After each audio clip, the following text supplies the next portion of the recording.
That night, the fire didn't just destroy his store, it torched his entire life. A business he'd spent years building, a happy family, all gone in a matter of hours. What was left? An empty bank account and a shattered heart. But this isn't a story about the end. It's about a man who turned those ashes into a stepping stone to rise stronger than ever. How did he do it? Stay with me because this journey might just be the spark you need when life knocks you down hard. Drop a like if you've ever felt like giving up, and let's dive in. Meet Tom Carter, a regular guy from a sleepy little town in Texas, where life moves slow and dreams usually stay modest. Tom wasn't born into money. He grew up in a working-class family, pumping gas after school to scrape by. But Tom had drive. By 34, he'd built a small chain of hardware stores, 3 locations across nearby towns, steady income, and a crew who trusted him.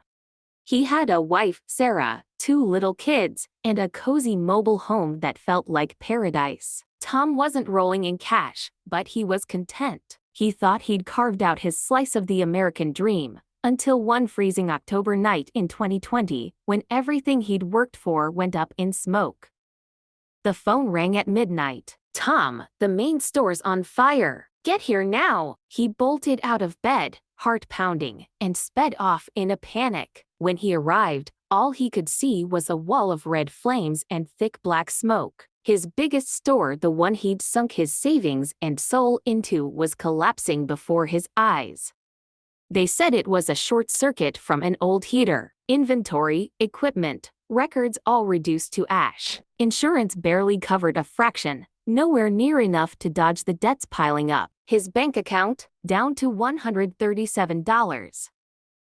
But the fire didn't stop there. Sarah couldn't handle the strain. "We can't live like this, Tom," she said, packing up the kids and heading to her mom's to figure things out. His employees quit, chasing stable paychecks elsewhere. Friends drifted away. Tom sold his truck to cover bills and ended up in a dingy motel room, the air thick with mildew, staring at a future that felt like a dead end.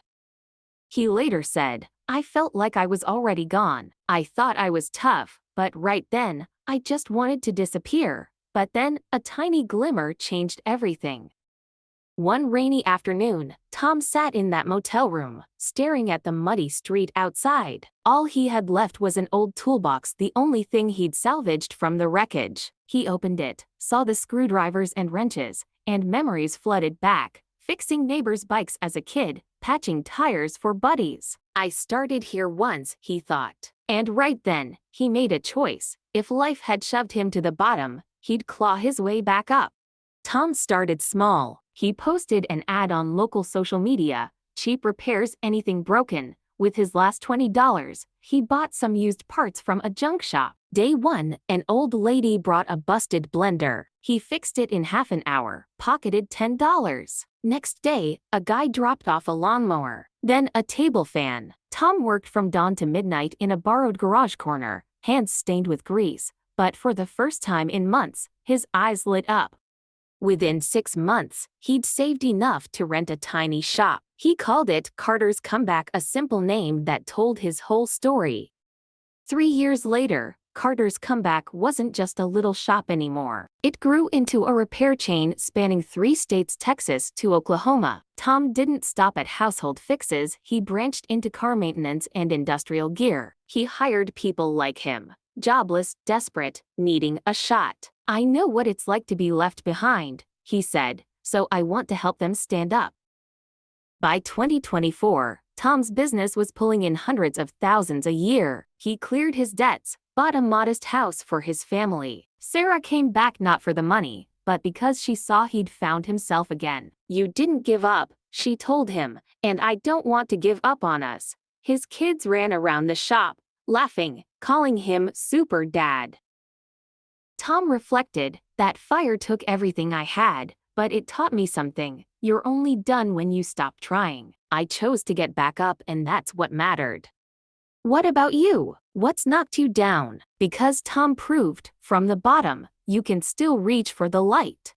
Tom's story isn't about miracles or dumb luck. It's raw proof that persistence can conquer anything. Failure isn't the enemy, it's a challenge. Tom didn't need a savior. He saved himself, one step at a time. When life burns your dreams to the ground, use the ashes to build again. Next time you fall, think of Tom. You don't need everything, you just need to start. Failure's only permanent if you let it win. Drop a comment below. What's the toughest thing you've overcome? Let's share some strength together. Did Tom's journey hit home? Smash that subscribe button and ring the bell. We've got more stories like this coming every week. Share this with someone who needs a boost. Get up, like Tom did. See you in the next one.